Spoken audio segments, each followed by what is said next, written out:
आगरा से इस वक्त की बड़ी खबर बता रहे हैं कि आगरा नगर निगम द्वारा संचालित स्लॉटर हाउस के संचालन मामले ने तूल पकड़ लिया है। समाजसेवी रवि गांधी ने पशु चिकित्सा अधिकारी पर भ्रष्टाचार के गंभीर आरोप लगाए हैं।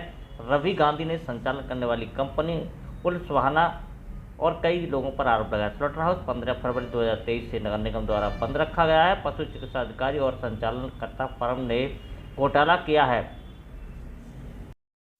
इसी को लेकर के समाजसेवी रवि गांधी ने एक पत्र भी अधिकारियों को लिखा है, जिस पत्र में उन्होंने लगभग 32 रसीदें संलग्न करते हुए छोटे पशुओं के कटान का मामला भी उठाया है।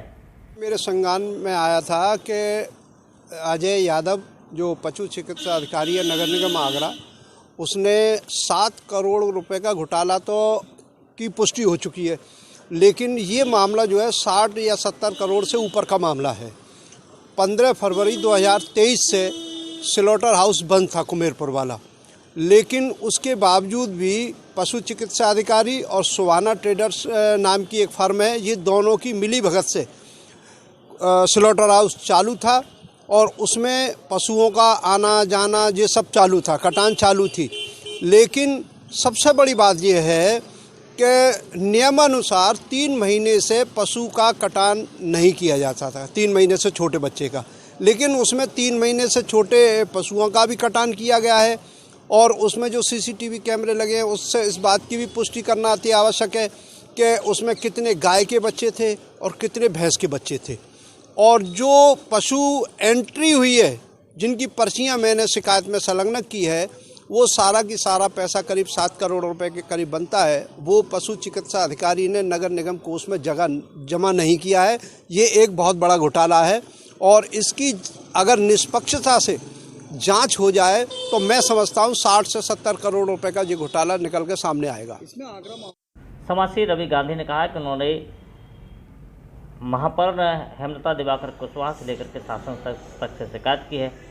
पिछले वर्ष से उत्तर प्रदेश सरकार के द्वारा छोटे पशुओं के कटान पर रोक लगी, लेकिन इसके बावजूद भी संचालन करने वाली फर्म और पशु चिकित्सा अधिकारी ने आवारा पशुओं के छोटे बच्चों को भी काटा गया है और यह पशु नियम के विरुद्ध है। अधिकारियों ने अभी तक कोई संज्ञान नहीं लिया है और हमारी जो आगरा महानगर की माननीय महापौर जी हैं, उन्होंने भी अपनी बाइट में आपके चैनल पे ही उन्होंने अपना इंटरव्यू दिया था, उसमें बड़ा स्पष्ट कहा है कि हमने जांच के आदेश दिए हैं पशु चिकित्सा अधिकारी के खिलाफ और 7 करोड़ रुपए का घोटाला स्पष्ट हो चुका है और हम जांच करा रहे हैं।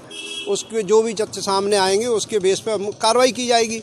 लेकिन मैं नहीं समझता हूँ ये सारे चीज़ों को डॉक्टर अजय यादव जो है बहुत मास्टरपीस आदमी है और सबको वो मैनेज करता डोल रहा है। इसके खिलाफ जब तक न्यायालय से कोई आदेश नहीं आएगा तब तक इस पर कोई अधिकारी कार्रवाई नहीं करेगा।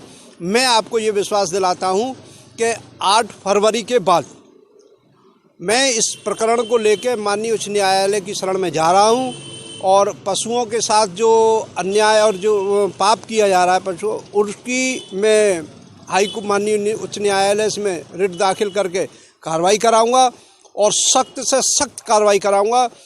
डॉक्टर अजय यादव जैसे पशु जो चिकित्सा अधिकारी हैं नगर निगम आगरा, उसको किसी भी कीमत पे बख्शा नहीं जाएगा। समाजसेवी रवि गांधी ने इस पूरे प्रकरण पर प्रशासनिक अधिकारी को द्वारा कोई कठोर निर्णय नहीं लेने पर भी उन्हें कैटेगरी में खड़ा कर दिया। उन्होंने कहा कि आगरा में नगर निगम को संचालित करने वाली कमिश्नर ऋतु माहेश्वरी ने भी इस पर कोई ध्यान नहीं दिया है, वह भी इस पर कार्रवाई करने से बच रही हैं। अधिकारी एक दूसरे का फेवर करते हैं। अब तक जो मेरा अनुभव रहा है कि कितना भी बड़ा प्रकरण हो, केवल जांच, केवल जांच, केवल जांच, रिमाइंडर दे दो फिर रिमाइंडर पे जांच, इसके अलावा कुछ नहीं करते हैं अधिकारी जो सक्षम अधिकारी हैं। अब जैसे कि मैं आपको एक उदाहरण के तौर पे बता रहा हूँ कि जो हमारे जो मंडल आयुक्त हैं वो नगर निगम की हेड हैं। ये सारा मैटर जो है उनके भी संज्ञान में होगा ही, लेकिन वो भी हम जांच करा रहे हैं। एक भी अधिकारी इस ज़िले में ऐसा नहीं है जो अपने स्तर से इस पर कोई सख्त कार्रवाई कर सके, केवल जांच करने के आगे। समाजसेवी रवि गांधी का कहना है कि यह 7 करोड़ नहीं लगभग 70-80 करोड़ का मामला है। इस पर यदि जांच होकर के आरोपी चिकित्सा अधिकारी के खिलाफ कार्रवाई नहीं होती है तो वह इसके लिए न्यायालय का दरवाजा खटखटाएंगे और वह आने वाले समय में हाई कोर्ट में पिटीशन दायर करके इस पूरे मामले की जांच कराएंगे। इतना ही नहीं, इस पर महापौर भी सख्त दिखाई दी हैं। जांच करने के आदेश मैंने दिए भी थे और जो मुझे संज्ञान में जो मुझे आया है कि पशु चिकित्सा अधिकारी अजय ने जो गड़बड़ी की है तो उसमें लगभग 7 करोड़ रुपए निकल कर आ रहे हैं कि और क्योंकि जो भाई लोग मेरे पास आए थे उन्होंने जो मुझे प्रूफ दिए हैं उसके आधार पर तो ये पता चलता है कि रसीदें काटी गई और अगर रसीदें काटी गई तो उसका पैसा कहाँ गया, नगर निगम में जमा नहीं हुआ है। तो अभी उसकी और भी जांच कराई जा रही है और मेरा मानना यह है कि अजय जैसे भ्रष्टाचारी अधिकारी को आगरा नगर निगम में रहने का कोई अधिकार नहीं है। मैं इसके खिलाफ कार्रवाई भी करा रही हूँ और प्रशासन को भी ऊपर लिख कर दे रही हूँ। तबादले का लेटर भी आ चुका है, तबादला हो गया क्या? अच्छी बात है। तबादला होने का मतलब ये नहीं है कि जो उसने यहाँ पे जो रेवेन्यू का जो घोटाला किया है वो उसको छुटकारा मिल जाएगा। जांच उसकी होती रहेगी और आगे भी होगी और जो उसने घपला किया 7 करोड़ रुपए का वो उसे जमा भी कराना पड़ेगा। व्यापारियों ने भी आगरा महापौर का आभार जताया है कि आगरा महापौर ने एक्शन लिया है, क्या करेंगे? मैं तो व्यापारियों के साथ, आगरा की जनता के साथ पूरे मन से पूरे खड़ी हुई हूँ और जो मेरा काम है उन जनता की सेवा करना, मैं जनता की सेवा कर रही हूँ।